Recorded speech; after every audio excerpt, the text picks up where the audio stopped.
The elderly are vulnerable. At a time when they should be resting, enjoying their golden years, they are too often left at the mercy of those they've trusted most.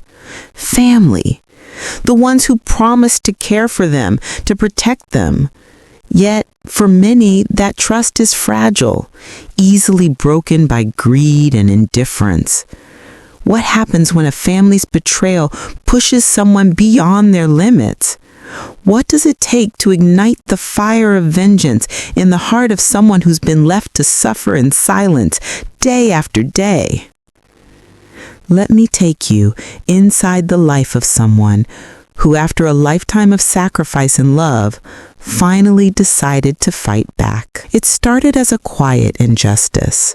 At first, there were the whispers, the subtle hints that something wasn't quite right. But it wasn't until the cold hands of betrayal tightened around her neck that she knew nothing would ever be the same. Helen was 74, her once vibrant smile now a faint memory, replaced by the weariness of years spent caring for others. A widow for nearly 5 years now, she had raised 3 children, each of them now grown with families of their own. The years she spent by her late husband's side, taking care of the house, the bills, the children, everything. And when he passed, she thought the worst was behind her. But Helen didn't know that the real storm was just beginning. Her children, once close-knit and respectful, had become strangers. It wasn't just that they stopped visiting. No, it was worse than that. They'd but have disappeared from her life entirely. The phone calls became less frequent, and when they did call, it was always about money. She was constantly asked to help out, chip in, cover some expenses. And like any loving mother, she never hesitated. Helen's modest savings were steadily drained, and when she could no longer afford to maintain her home, she was moved to a nursing home, a place where she'd hoped to find peace. But what awaited her there was far from peaceful. It wasn't long before her children started pulling back completely. The promises to visit? Forgotten. The once joyful holiday gatherings? Non-existent. Helen had become nothing more than a burden to them, a nuisance to be ignored until they needed something. Her eldest daughter, Rachel, had been the first to stop calling. Then it was her son, Mark, and finally, her youngest, Emily. Helen never asked for much, just a phone call, just a visit. But that was too much to ask. And so there she was, alone in a sterile room in a nursing home, where she felt more like a prisoner than a patient. She had always been a fighter. But what could she fight against? The cruelty of her children? The slow, painful erosion of dignity that came with aging?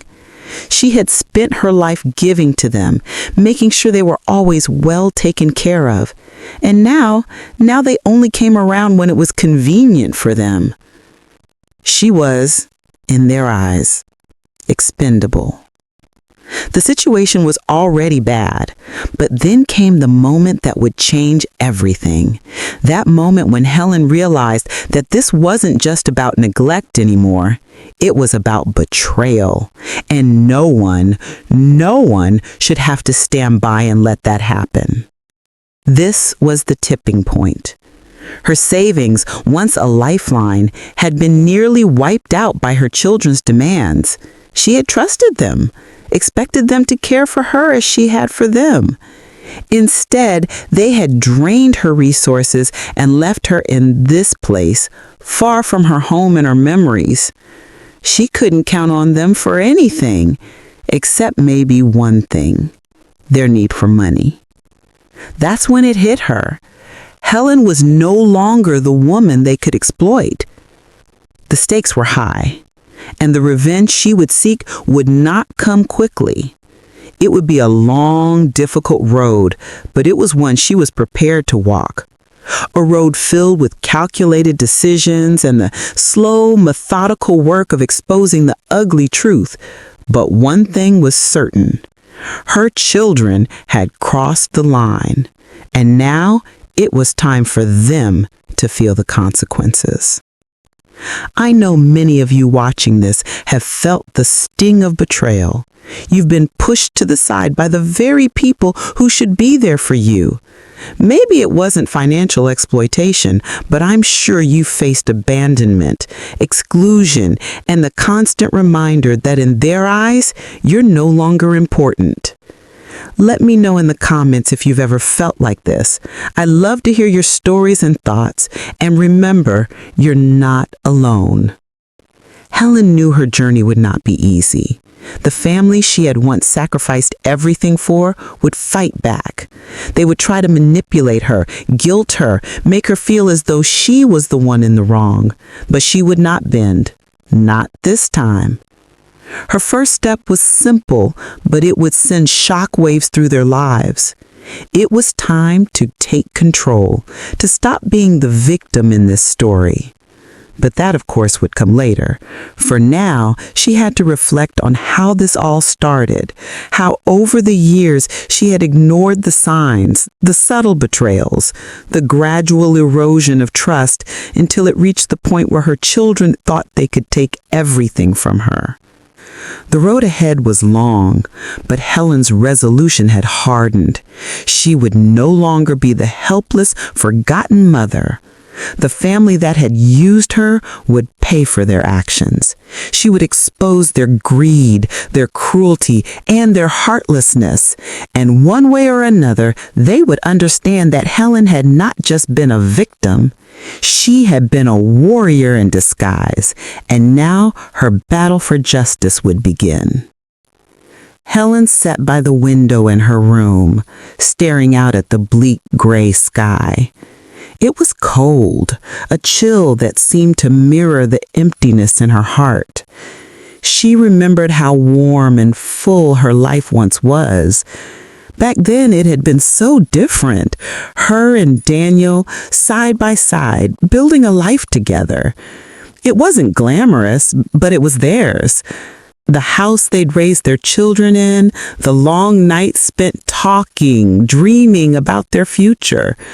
I could still hear his voice in the back of my mind, soft but confident, reminding me of their plans for when they grew old. One day, he would say, "We'll have our own little cottage by the sea, a place to retire, just the two of us, where we can finally rest after all these years." They had worked hard for everything they had, and when Daniel passed away 5 years ago, Helen was left with only the memories of their dreams and the weight of their sacrifices. It was hard to let go of the idea of the life they had planned, but life didn't pause for the grieving. Helen tried to carry on, holding on to the dream they'd shared, hoping she could still make it happen somehow. She knew she had to keep moving forward, even if that meant doing it alone. For the first few years after Daniel's death, Helen lived as best as she could. The savings they had built together had started to dwindle, and she wasn't one to ask for help. But help, as it turned out, was something she would desperately need. Helen's children, all grown now, Rachel, Mark, and Emily, had always been a pride for her. She had done everything she could to ensure they were well taken care of, to make sure they had everything they needed to succeed. But somewhere along the way, things had started to change. The subtle demands began, each more insistent than the last. It had always been a family, tightly knit, bound by a sense of shared responsibility, but that bond seemed to fade with time. It began when Rachel called to ask for help with her mortgage. "Mom, I just need a little assistance," she said, her voice strained but sweet. Helen didn't hesitate. Rachel was her eldest, her pride and joy, and she was always the one who had worked the hardest, or so it seemed. Helen transferred $15,000 into Rachel's account that day, money they had saved together for emergencies. Helen told herself it was fine. Rachel needed it, and it was family. After all, Helen always believed family came first. But the request didn't stop there. Mark, her son, was in a similar situation. His business was failing, and he asked for a loan to cover operational costs. Mark, always the charming one, spoke about how hard he was working, how much he needed to get back on his feet. Helen agreed, writing him a check for another $10,000.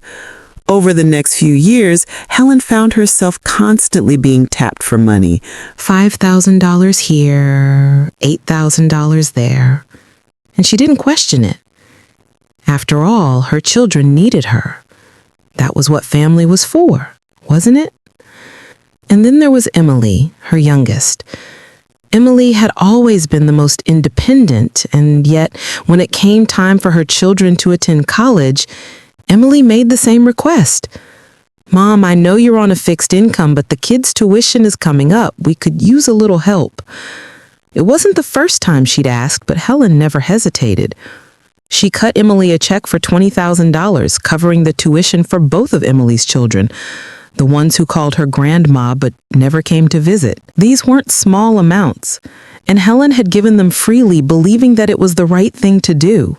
She loved her children, and she always thought that giving them the resources to succeed would ensure their happiness, which in turn would ensure her own.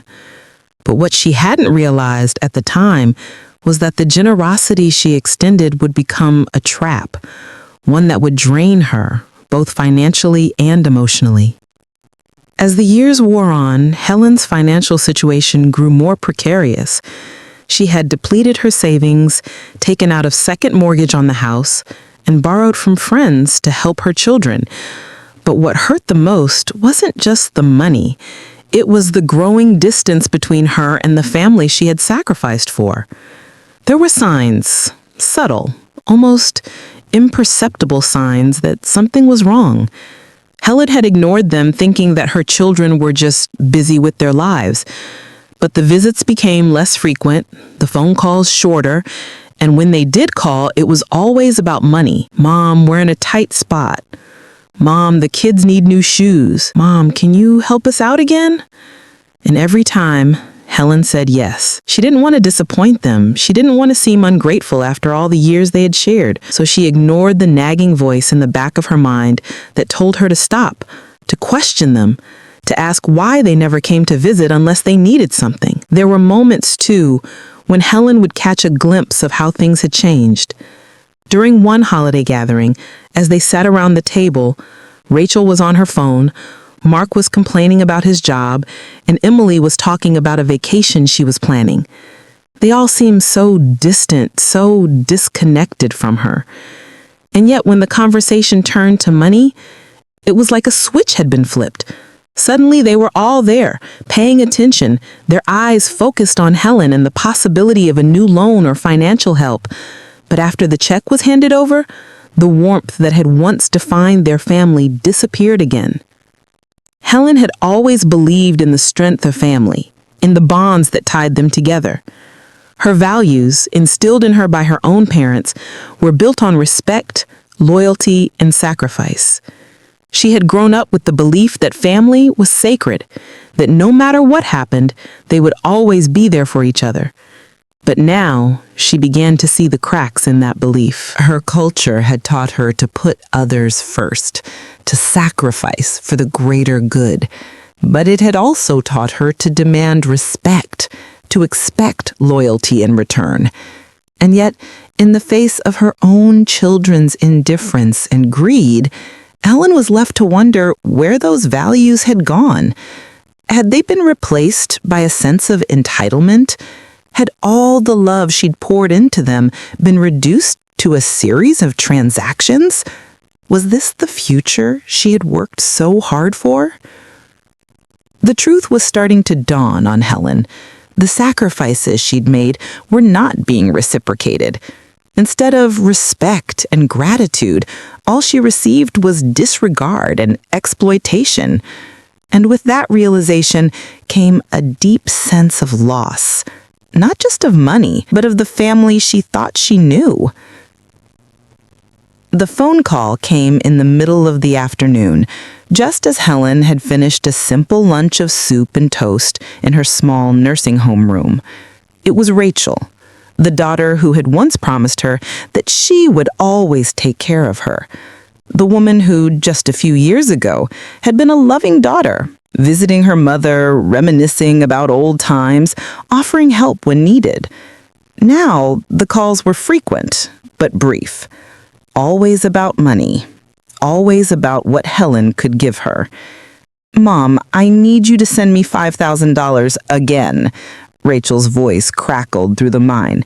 "I've told you, I'm struggling. You know how hard it is to keep up with the bills here, and I really need your help." Helen felt a pang in her chest. She had already given Rachel money, so much money, over the years.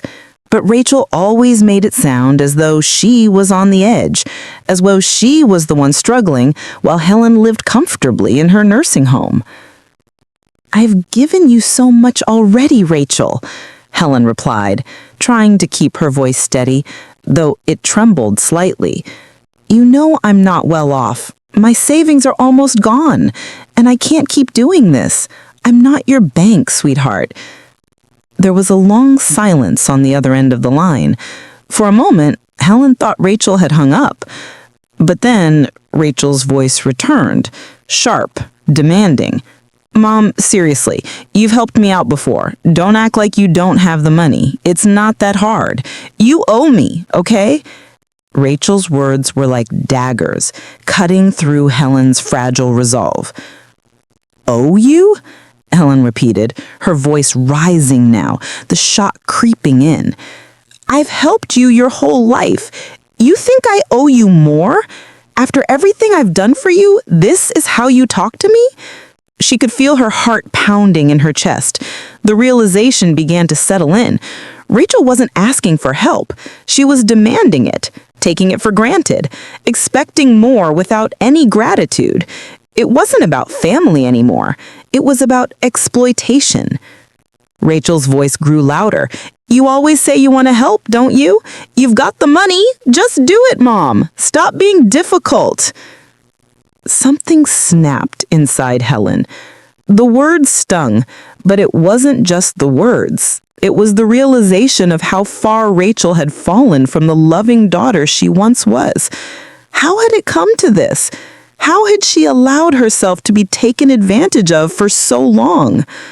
Tears blurred her vision, but it wasn't sadness that filled her now. It was fury, the sheer audacity of it all. How could Rachel treat her this way after everything, after all the years Helen had spent caring for her, sacrificing for her? "Rachel," Helen said, her voice trembling but firm, "I've had enough. You don't get to take from me anymore. I won't let you use me like this. You don't deserve it." The words were raw, but they were the truth. For the first time, Helen stood up for herself. Though it was a difficult, painful moment, she felt like she was watching a stranger on the other end of the line, not the daughter she had raised. Rachel's response was a mix of anger and disbelief. "You're turning your back on me? On your own flesh and blood? You're heartless, Mom. You know what? Forget it. I'll figure it out on my own. But don't expect me to come around anymore. Not if you're going to be like this." With that, Rachel hung up, leaving the line buzzing in Helen's ear. She sat there in stunned silence, the weight of what had just transpired settling over her like a heavy blanket. How had things gone so wrong? How had the love she had shown her children turned into this betrayal? For a long moment, Helen sat in the quiet, the world outside her nursing home window fading into a blur.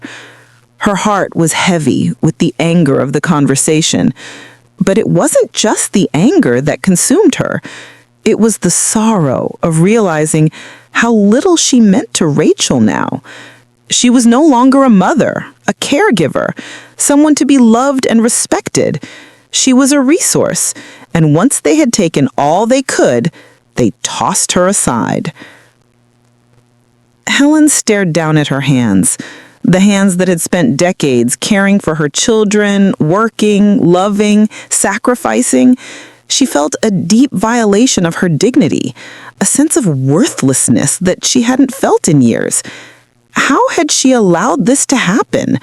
How had she allowed herself to be used, to be taken advantage of by the very people she had given everything to?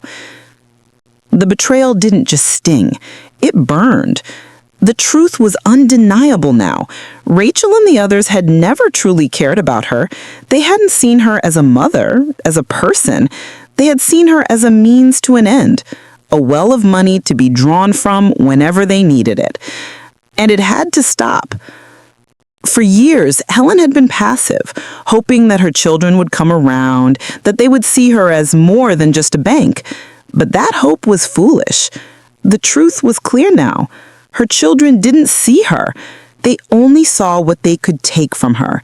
She had been nothing more than a tool for their needs, and that was a reality she could no longer ignore. The anger that surged inside Helen was like a fire that could not be extinguished. She had been used, betrayed, and in that moment, a powerful decision crystallized within her. No more.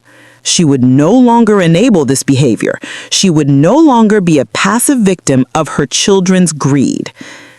Helen knew that this wasn't just about money. This was about dignity. This was about respect. She had given everything for them, and they had taken it without a second thought. It was time for her to take back control, to stand up for herself, to stop enabling their toxic behavior. It was time to let the world and her children see her for who she truly was, not a helpless old woman to be taken advantage of, but a woman who had lived a life of sacrifice and who would no longer be made to feel small. The weeks following the phone call from Rachel were a blur of emotions: anger, hurt, betrayal. But there was something else now, something that burned with a quiet intensity: resolve. She could feel it deep within her, a fire that refused to be extinguished. She was no longer just a victim. The realization had set in. She was being exploited. And for the first time, she would not let it slide. She would no longer be passive in this game. It was time for action. Helen knew she had to be careful. This wasn't just about confronting Rachel or any of her children in a moment of rage. No, she had to outsmart them. She had to be strategic. The stakes were too high to make a mistake. If she wanted to expose the truth, she needed evidence. So she began the slow and meticulous process of gathering everything she could find. It started with the bank statements. Helen wasn't exactly tech-savvy, but she'd always kept good records. Each month, she'd received her bank statements by mail, and she had saved them all. Carefully stored in a box under her bed, the evidence was waiting to be uncovered. She sat in her room, surrounded by piles of paperwork, her hands shaking as she flipped through the pages. The more she looked, the more she saw.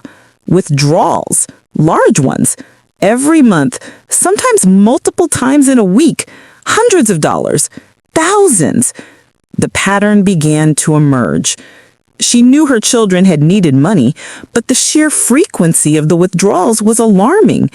And they weren't just for small things. There were substantial transfers, $2,000 here, $3,500 there, all going to accounts she didn't recognize. These weren't one-off transactions. They were consistent. Helen's heart raced as she scrolled through the years of statements. There it was, an ongoing pattern of exploitation. It was her children taking money from her without hesitation, without a second thought. They had drained her account, little by little, until there was nothing left, and she hadn't even noticed. How had she let them do this to her? Next, Helen turned to her credit records. She had never thought of herself as having a bad credit history, but now, looking at the transactions, it became clear just how much her family had relied on her for financial support. Loans, credit card bills, payments to companies that Helen had never heard of. Her name was attached to them all. Her children had used her credit without asking, with no regard for the consequences. She made a list of every transaction, every payment, every charge. She could feel the weight of it. Her financial well-being had been completely sabotaged. The anger she felt was palpable, but she knew she couldn't act out of rage. She had to be methodical. The documents she had gathered weren't just receipts. They were the ammunition she needed. But gathering documents wasn't enough. Helen needed to understand the full extent of the abuse and how to fight back. So she began researching. She spent hours on the phone, calling elder rights organizations, seeking advice on what to do next. She learned about her rights as an elderly person, about financial exploitation, about the laws in her state that protected seniors from such treatment. The more she learned, the more she realized how much her children had crossed a line. She contacted a lawyer, an elder law specialist, who listened patiently as Helen explained her situation. The lawyer was blunt, but kind, telling Helen that she had a strong case. Financial exploitation of the elderly was a serious crime. The law would protect her, but she needed the right evidence. Helen felt a flicker of hope. She was on the right path, but there was still so much more to do. The lawyer advised her to gather everything, the bank records, credit reports, any correspondence with her children. All of it would help her build a case. She felt her determination grow as she moved from one piece of evidence to the next, each document confirming what she had already known in her gut. She had been used. As she continued to gather evidence, Helen realized that she also needed to prepare herself emotionally. She had no doubt that her children would fight back. They wouldn't go down quietly. Rachel would deny everything. Mark would likely make excuses, and Emily would probably guilt trip her.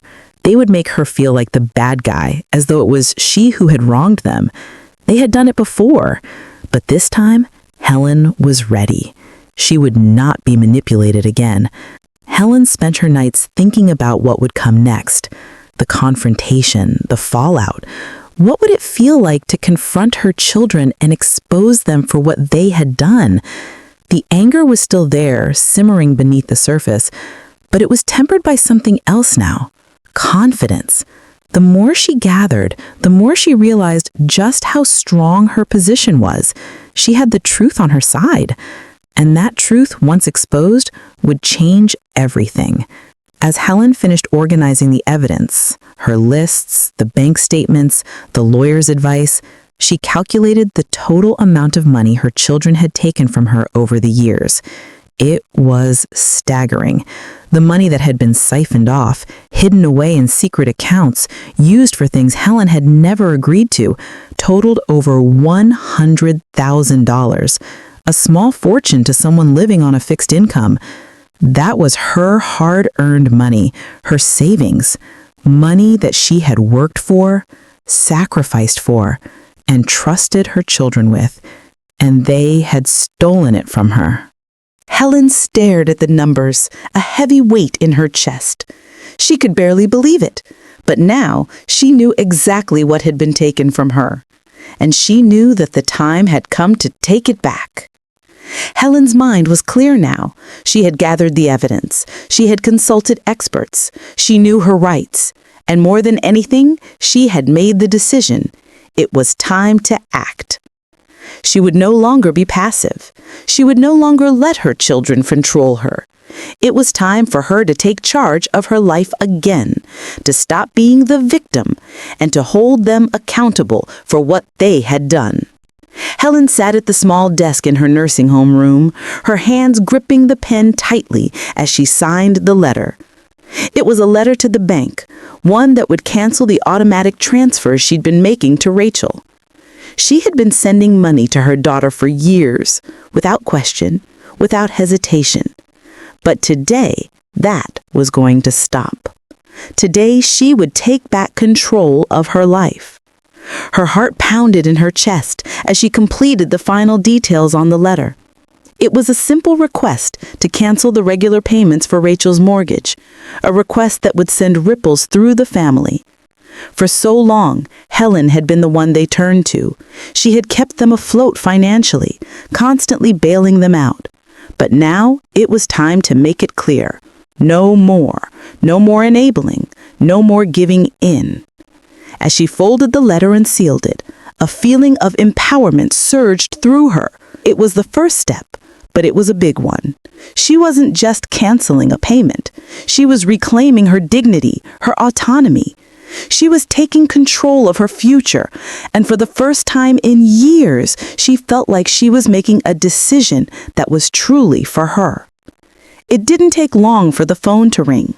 Helen knew what it would be. Rachel had already called her twice this week, asking for more money. When the call came through, Helen let it ring for a few moments before answering. "Mom, what's going on?" Rachel's voice was sharp, tinged with confusion and annoyance. "I didn't get the payment this month. I really need that money. What's happening?" Helen's grip on the phone tightened. She wasn't nervous anymore. This was the moment she'd been waiting for. "I've stopped the payments, Rachel," she said firmly, her voice clear. "You'll have to figure it out on your own from now on. I can't keep doing this." There was a pause on the other end, a long silence before Rachel spoke again. "What do you mean you stopped the payments?" Her voice was rising now, sharp with frustration. "Mom, you promised you'd always help me. I need that money. You know I'm struggling. This is ridiculous." Helen swallowed the lump in her throat. She had been through this countless times. Rachel's guilt trips, her emotional manipulation. But now it didn't faze her. "I've given you enough, Rachel. You've taken enough. It's time for you to stand on your own 2 feet. Rachel's voice grew even louder, more desperate. "You're just gonna leave me high and dry? You can't do this to me, Mom. I've got kids. I've got bills. Don't you care about your family anymore?" Her heart thudded in her chest.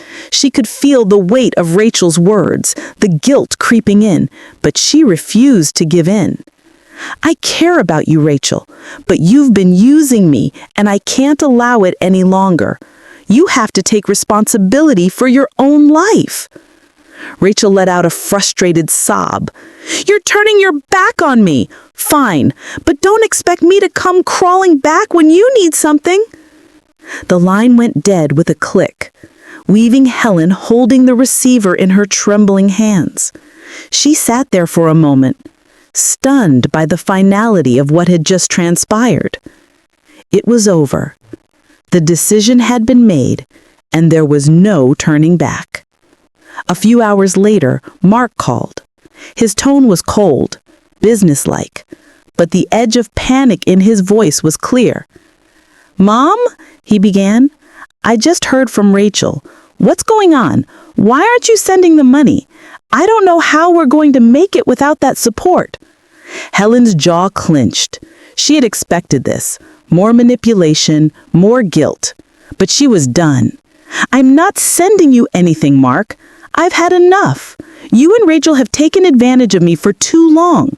You'll have to figure it out without me." Mark didn't respond immediately, and when he did, there was a biting tone in his voice. "You're making a big mistake, Mom. I don't know what's gotten into you, but you're going to regret this. You'll see." Before Helen could respond, he hung up. As the hours passed, the full weight of her decision started to settle in. For the first time in a long while, Helen felt free. The tension that had knotted her chest for years, years of giving, years of being taken advantage of, began to loosen. She could breathe again. For the first time, it wasn't just about surviving. It was about living on her own terms. Her children would be angry, she knew that. They would be upset, confused, even hurt. But it was their fault. They had pushed her to this point.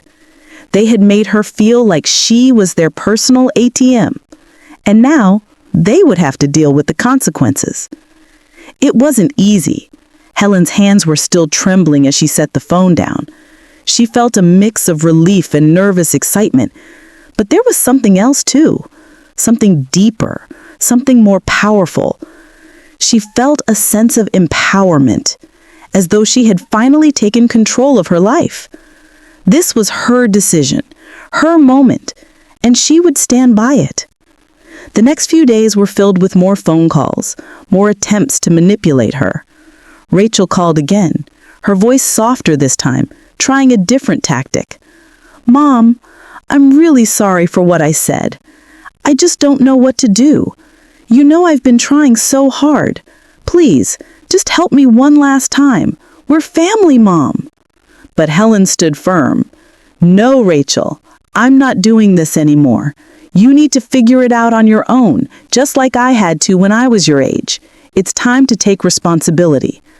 Mark called the following day, offering his usual threats and complaints, but Helen was unshaken. They were desperate, and that desperation was a sign that they knew their control over her was slipping. Helen watched as the consequences of her decision began to unfold.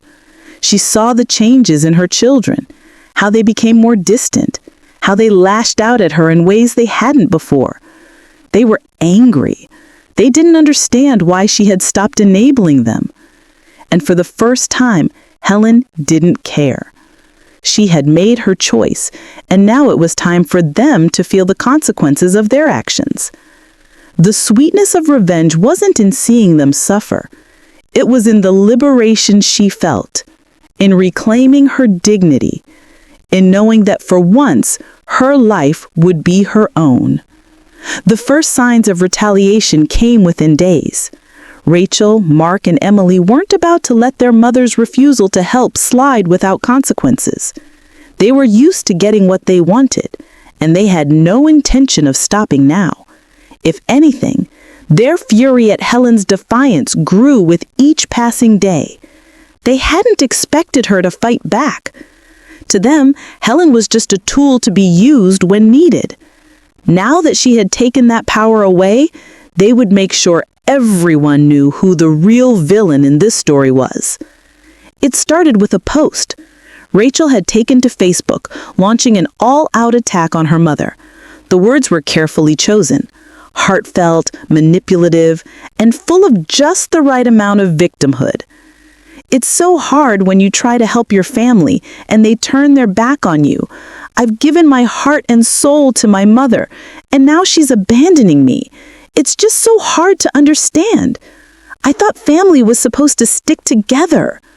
Helen saw the post that afternoon as she scrolled through her phone. Rachel had tagged her in the post, her words dripping with false sentiment. The comments rolled in quickly. Some people offered their sympathy, others shared their shock, and a few just didn't know what to believe. Rachel painted herself as the struggling daughter, desperate for a mother's support, and Helen was portrayed as the cold, uncaring parent who had suddenly become unrecognizable.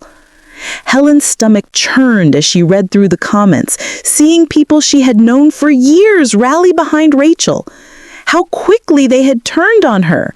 Her daughter had twisted the story to make Helen seem like the villain, someone who was heartless, cruel, and unreasonable.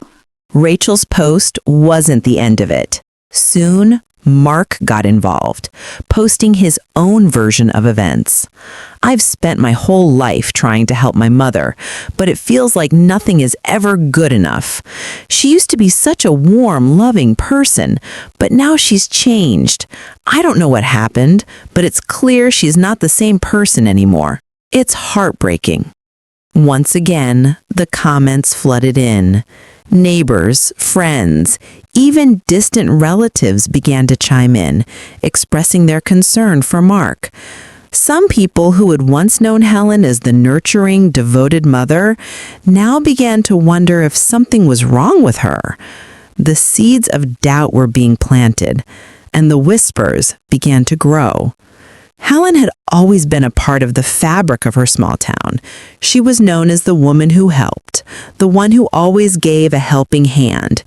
But now she found herself on the other side of that equation. The very people who once respected her now looked at her with suspicion. What had happened to the Helen they knew? It didn't take long for the community's perception of Helen to shift. Rachel's post spread like wildfire, and soon the gossip network was in full force. A casual conversation over coffee at the local cafe turned into a conversation about Helen's mental state. Was she losing her mind? Had the stress of aging and losing Daniel finally gotten to her? Helen couldn't believe her ears when she overheard a group of former friends discussing her in hushed tones at the grocery store. They had no idea what was really going on. They were just repeating what they had heard, Rachel's version of events, a version that painted Helen as delusional and unstable. Helen felt the sting of betrayal with each passing day. These people were supposed to be her friends.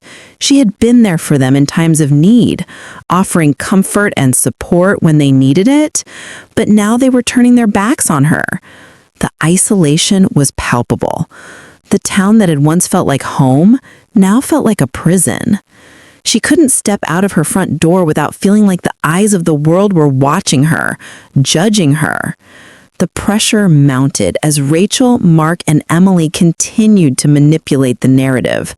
They used guilt and shame to turn others against Helen, appealing to their sense of family and loyalty. Rachel called some of Helen's close friends crying on the phone, claiming that her mother's refusal to help was tearing their family apart. "I just don't know what else to do," she would say, voice quivering with fake emotion. "I'm just so overwhelmed, and now she won't even talk to me. It feels like she doesn't love me anymore." And people believed it. Of course they did. They saw Rachel as the innocent daughter, abandoned and heartbroken. They didn't see the years of financial manipulation, the selfishness, the exploitation. They didn't see the hurt in Helen's eyes, the exhaustion that had been building for years. No one asked Helen her side. They didn't care to hear it. They had already made up their minds. Then the real blow came. Emily, the youngest, who had been silent until now, decided to take the battle public. She reached out to a local reporter, someone she knew from the past, and spun her own version of events. In an interview that made its way into the local paper, Emily spoke about how disappointing it had been to watch her mother turn away from her family. "She's not the person I grew up with," Emily claimed, her voice carefully measured for maximum impact. "My mother has changed, and I don't know what happened to her. She's not the woman I thought she was." The headline read, "A Mother's Betrayal: How One Family Was Torn Apart by Greed and Heartbreak." The article painted Helen as a villain, a cold woman who had let money ruin her relationships. It was the final nail in the coffin. The community now had a story to latch onto, and it was one that painted Helen as the villain, a woman who had become unrecognizable to the people who once loved her. Helen sat alone in her nursing home room, staring at the phone in her hands. The world had turned against her. Her family, the ones she had sacrificed everything for, had made sure to destroy her reputation, turning the town against her. It was clear now. They didn't care about her. They never had. They cared about what they could take from her, and when that was no longer possible, they had decided to destroy her. The isolation was suffocating. The guilt trips, the shame, the social pressure, it was all designed to break her, to force her back into submission. But it wasn't working. The more they tried to manipulate her, the more she dug her heels in. She knew the truth, and soon so would everyone else. It was a bright Saturday morning, and the local community center was buzzing with activity. The air was thick with anticipation, for today was the day of the annual town hall meeting. Every year, the event brought together residents from all walks of life to discuss local issues. But this year, there was an undercurrent of tension. as if something more than just politics was at stake. Helen had received an invitation to attend, and she knew exactly what she had to do. Her children had pushed her to the edge. The smear campaigns, the social media attacks, the lies. They had all been designed to isolate her, to make her into a villain in the eyes of the community. But Helen had had enough. It was time for the truth to come out, for everyone to see the real story. She walked into the community center with a steady heart and a determined stride. The room was filled with familiar faces, but it felt different now. Whispers followed her as she moved to the front, but she didn't flinch. This was her moment. At the center of the room, the family was seated. Rachel, Mark, and Emily, all looking nervous and out of place. They hadn't expected this. They thought they could control the narrative, manipulate the situation, and keep Helen quiet, but they were wrong. Helen took a deep breath and stood before the room, her voice calm but unwavering. I know many of you have heard different stories about me. You've heard from my children about how I've changed, how I've turned my back on them. But I'm here today to tell you the truth. My truth. And the truth can no longer be ignored. A murmur swept through the crowd, some curious, some skeptical. Helen could feel the weight of their eyes on her, but she didn't falter. She reached into her bag and pulled out the folder she had prepared. Months of research, documents, evidence. The room went silent as she laid the first stack of papers on the table. I have here bank statements, Helen continued, her voice steady but firm. Statements that show the constant withdrawals from my accounts from people I trusted, transfers of thousands of dollars, often without my consent. I have proof that my children, the very people I raised and sacrificed for, have been taking from me for years. She held up the first page, showing the records of transactions that Rachel had made, withdrawals to an account Helen didn't recognize. She moved on to the next sheet, the evidence of payments made to Mark's failing business, and then to the third, where the money that had been taken to pay for Emily's children's tuition was clearly laid out. The room was still. No one spoke. Helen's children sat motionless, their faces drained of color as they realized the truth was about to come out. They had no defense against these facts. The evidence was irrefutable. Helen's voice was a force of nature now. I trusted you. I gave you everything, my savings, my time, my love, and you took it. You took it all. Not once did you think about what this was doing to me. Not once did you think about the years I spent working to make sure you had everything you needed. But none of that mattered, did it? You wanted more. And now you've exposed yourselves for what you truly are. Rachel opened her mouth to speak, but Helen wasn't finished. You wanted me to believe I was crazy. You wanted me to believe that I was losing my mind. But now the truth is here, in black and white, and I won't let you make me feel guilty anymore. The lies end today. Helen moved to the next set of documents. She said, "These are my credit records, and hold them up for everyone to see. Look at the charges made in my name, loans I never agreed to, credit cards I never signed up for, and I wasn't even told about it. I trusted you, and you took advantage of that trust. You didn't just steal my money, you stole my peace of mind, my dignity, and I'm done." Rachel stood up suddenly, her voice shaking with rage. "You don't get to do this, Mom. You don't get to make us look like the bad guys. We've been through so much. We've helped you. This is how you repay us? By destroying our lives in front of everyone?" Helen's eyes narrowed. "Help me? You didn't help me. You used me. And now you're trying to manipulate everyone into believing that I'm the one in the wrong. It's over, Rachel. Your lies can't cover the truth anymore." Mark stood up next, his face flushed with anger. "This is ridiculous. You're embarrassing us in front of everyone. You don't understand what we've been through, and now you're going to ruin everything just because you didn't get your way?" Helen took a step forward, her voice cutting through the tension like a knife. You think this is about money? This is about respect. This is about the years I spent giving everything to you, only to be discarded when you were done using me. You're angry because you know I'm right. You know you've been exploiting me, and now there are consequences. The room was electric with tension. For a moment, it seemed like the world was holding its breath, but then the tide began to shift. Slowly, people started to speak up. I've known Helen for years, said one of the older women in the back, her voice soft but resolute. I can't believe this is happening.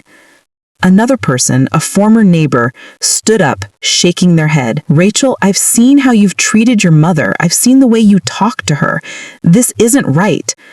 One by one, more people stood offering their support for Helen. The room began to fill with murmurs of agreement. The support was growing, and with it, the family's defensiveness was starting to crumble.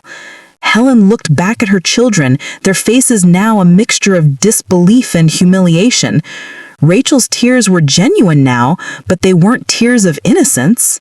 They were tears of regret, of knowing they had been caught. Mark and Emily stood frozen, no longer able to defend themselves. The truth had come out, and it was a brutal reality. Helen felt a wave of satisfaction wash over her. This was the catharsis she had been waiting for. Seeing the lies fall apart, seeing the community finally see the truth, she had stood her ground, and now she was being vindicated in front of everyone who had once doubted her. This is an emotionally charged, deeply personal story of an elderly woman's betrayal by her family. The voiceover should guide the listener through her vulnerability, anger, and eventual empowerment. The tone must evolve alongside the emotional shifts in the character's journey. As the confrontation reached its climax, Helen turned to the crowd. I didn't want this to happen. I didn't want to bring this into the open, but I've been backed into a corner for far too long. I've given everything to my family, and all I've gotten in return is betrayal. I'm done being a victim, and I'm done being silent. The room erupted in applause, not just for Helen's courage, but for the moral victory she had achieved. She had faced down her children, exposed their lies, and reclaimed her dignity in front of everyone who had once doubted her. The dust had barely settled after the confrontation, but the impact of the events that unfolded in the community center rippled through the town like a shockwave. As Helen left the room, a wave of relief washed over her. She had stood up, exposed the truth, and regained control. But the immediate aftermath was far from simple. The consequences of her actions, both for herself and her family, would unfold over the next few weeks. The family's social destruction came swiftly. Rachel, Mark, and Emily found themselves the subjects of every conversation. Their former friends, neighbors, and even distant acquaintances began to distance themselves. People who once saw Rachel as the sweet, caring daughter now saw her as an opportunistic manipulator. Mark, who had once been the charming businessman, was now viewed with suspicion, his actions scrutinized. Emily, the youngest, had always been the one everyone had felt sorry for, but now the sympathy had dried up, replaced with disbelief and anger.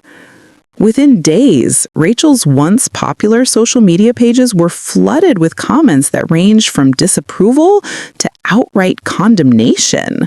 Her carefully crafted narrative of victimhood had fallen apart. The lies she had spread were exposed, and now she was left with the fallout. The community that had once rallied behind her now viewed her with disdain. Even people from out of town, distant relatives who had once looked up to her as the good daughter, were now calling her out on her actions. The reversal was just as swift for Mark and Emily. Their usual haunts, the cafe, the local stores, the weekly church meetings, became places of uncomfortable silence. People who had once offered friendly greetings now gave them only cold stares or averted their eyes. Where they had been the center of attention, they were now avoided, their reputation tarnished beyond repair. They had tried to maintain their composure, but their shame was evident.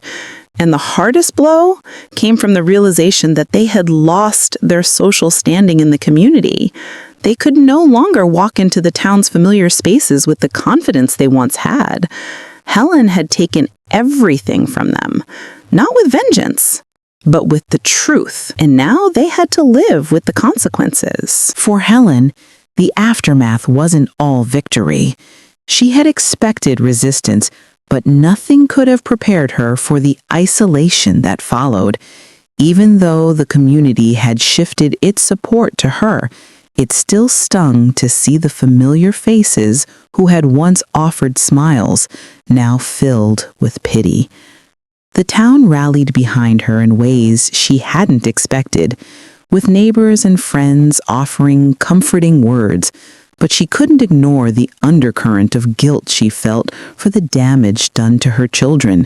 She had taken control, and in doing so had broken the family she had spent decades building. As she walked through the streets of town, people who had once kept their distance now approached her with kindness. "Helen, we always knew you were a good person," one of her old neighbors said. "I'm sorry for what they did to you. You didn't deserve that." It was an overwhelming feeling to be embraced by so many who had once kept their opinions to themselves.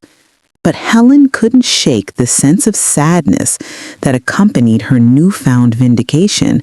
She had fought for justice, and she had won. But it came at the cost of losing the family she had always cared for. Even though they had wronged her, she couldn't help but mourn the loss of what could have been. And then there were the financial consequences. With Helen's actions, the family no longer had access to the resources they had grown so accustomed to. Rachel's mortgage payment, which had once been a lifeline, was no longer being covered.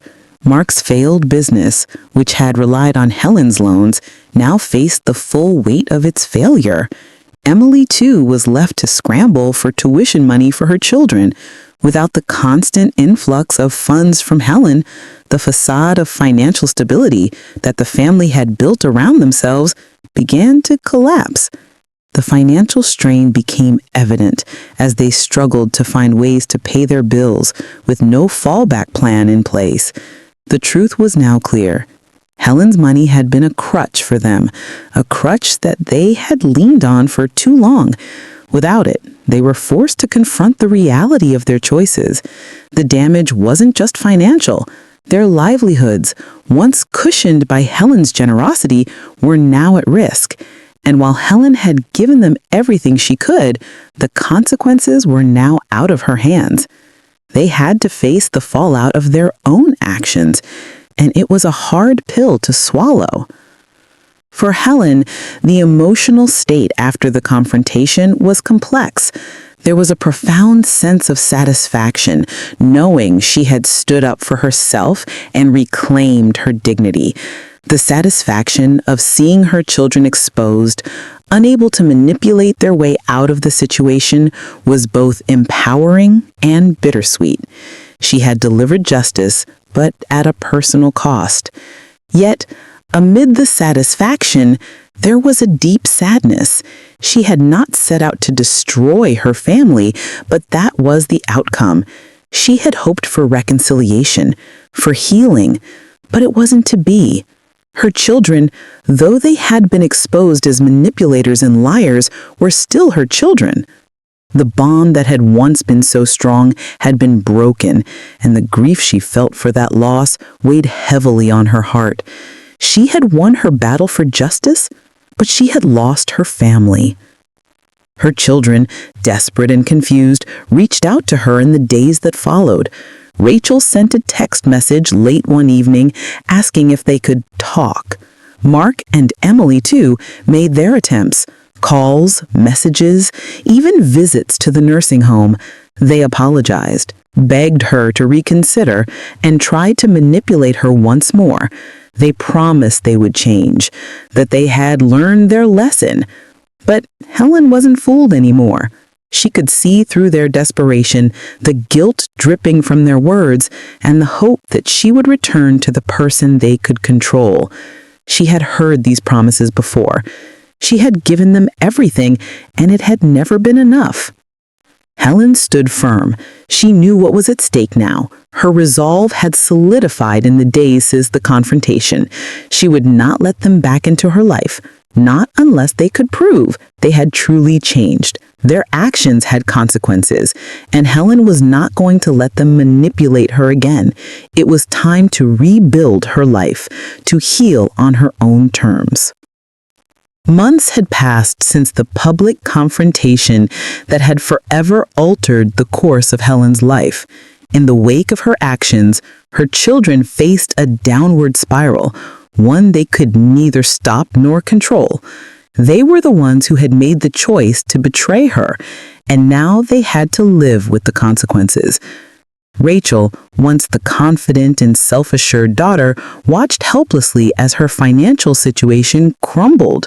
With Helen's withdrawals halted, she was no longer able to keep up with her mortgage payments.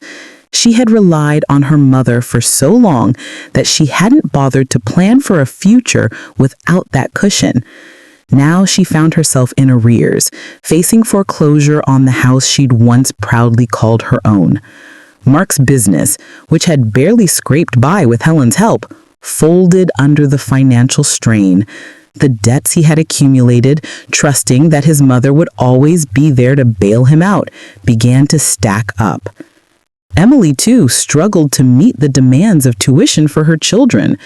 What had once been easy, cushioned by Helen's unwavering support, was now a looming burden they were ill-equipped to handle. Their world was slowly falling apart, but it wasn't just the financial ruin that tore at them.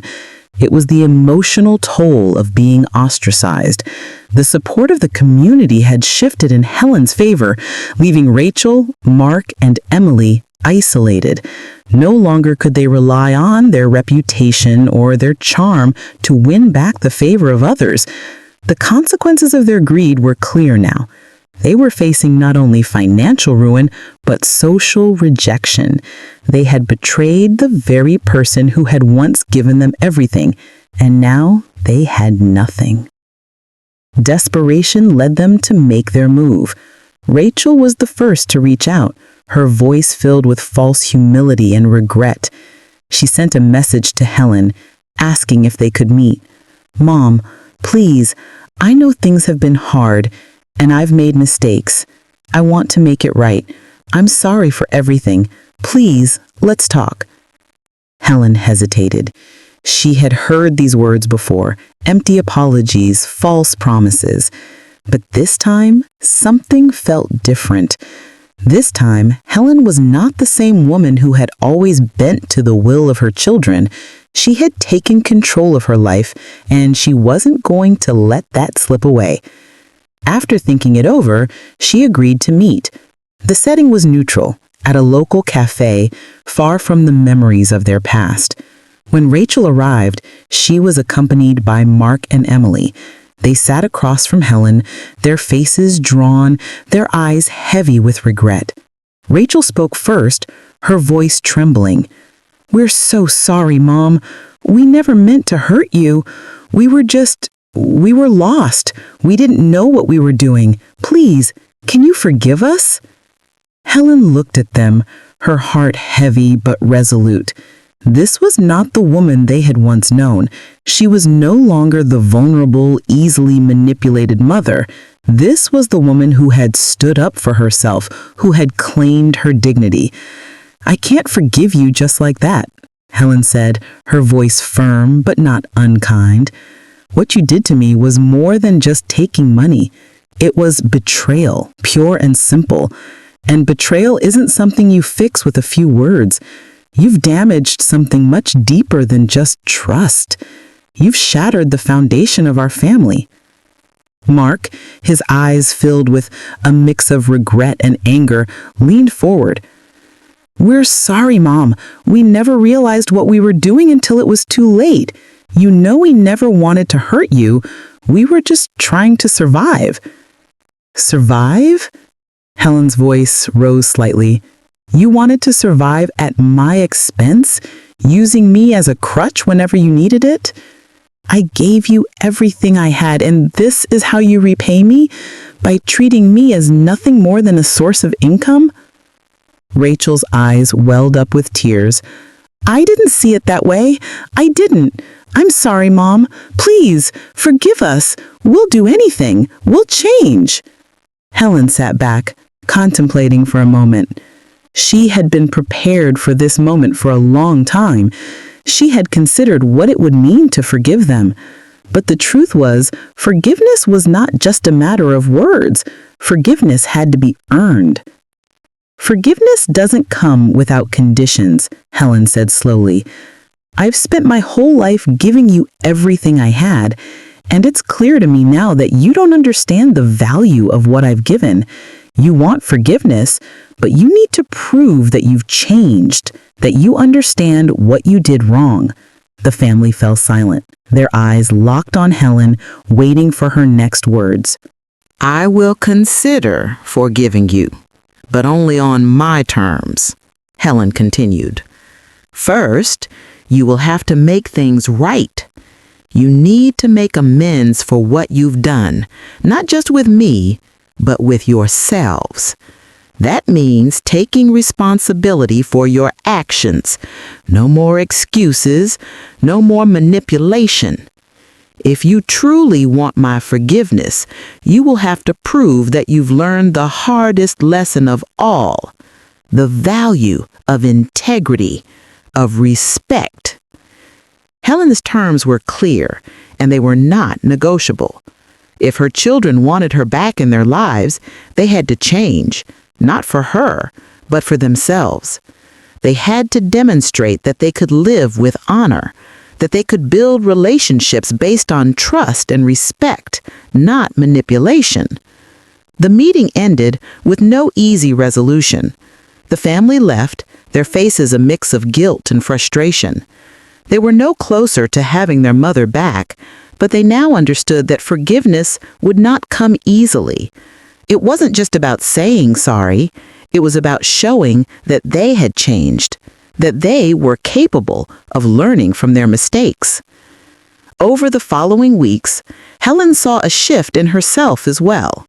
She had gained a deeper understanding of what it meant to respect herself. She had always placed the needs of others above her own, and it had taken this betrayal to make her realize that true respect began with respecting herself. She had to set boundaries, not just with her children, but with everyone. She had learned that love did not mean enabling. It meant guiding, setting limits, and being willing to walk away when necessary. She began to rebuild her life, focusing on the things that mattered most to her, her health, her peace of mind, and her newfound sense of strength. She took up hobbies she had long neglected and forged new connections with people who valued her for who she was, not for what she could give them. Slowly but surely, Helen began to heal. The lesson Helen wanted her children to learn was not lost on them, though it would take time. She knew that they were still struggling with the consequences of their actions, but that was no longer her burden to carry. They would have to rebuild their lives, just as she was rebuilding hers. Whether or not they would learn the lessons she had set before them remained to be seen. For now, Helen was focused on moving forward. She had faced the worst betrayal a parent could face, and had come out stronger. She had delivered the justice she needed, not just through her actions, but through the life lesson she imparted on her children. And that lesson was clear. Without integrity, without respect, a family could not survive. The days after the confrontation felt like a breath of fresh air for Helen. It was as if a weight she had carried for years had finally been lifted off her shoulders. The long nights of worry, the days spent in silence and solitude, all seemed distant now. Helen's life had been transformed, not just in the sense of regaining her financial independence, but in finding peace with herself. Helen moved into a comfortable new home, a modest but cozy place that she could finally call her own. It wasn't large or grand, but it was perfect for her. A space where she could breathe freely, where the past could stay where it belonged, in the past. The old house, with its memories of her family's manipulation, had been sold. And with it, the chains that had bound her to a life of submission. Now, she lived on her terms, surrounded by the simplicity and peace that had once seemed impossible. Helen took time each day to enjoy the small pleasures that life had to offer. Morning walks through the neighborhood, quiet afternoons with a book, and evenings spent in reflection were all part of her new routine. She had become more attuned to her own needs, something she had long ignored. She no longer felt the need to be everything to everyone. Now, she was simply Helen, someone who deserved to enjoy life without guilt or fear. It was during one of these quiet afternoons, as Helen sat by the window with a cup of tea in hand, that the realization came to her. She had finally understood the true meaning of family. She had always been taught that family was everything, that no matter what, family stuck together. But now, she saw the distinction. Her biological family, the ones who had used her, were not family at all. They were opportunists who took advantage of her love and trust. True family, she realized, were the people who supported her, who respected her, and who never expected anything in return. They didn't need to share her blood to be a part of her life. Her real family, she understood now, were the friends and neighbors who had rallied behind her, the ones who had stood by her when things had been the darkest. They didn't exploit her or take advantage of her. They simply cared. And that care had been enough to restore Helen's faith in the concept of family. Reflecting on her journey, Helen found herself contemplating justice and respect. She had spent so many years putting others' needs ahead of her own, assuming that love meant giving everything. But now she understood that true justice wasn't about punishing others. It was about standing up for oneself, demanding respect, and setting boundaries that allowed for personal growth. Justice, in her case, meant taking control of her life and saying, "I am worth more than the way I've been treated." It wasn't an easy journey. It had taken immense courage to confront her children, to expose their lies, and to set boundaries that would forever change the dynamic of her family. But in doing so, Helen had found a new sense of freedom. It was the freedom to be herself, without guilt, without compromise.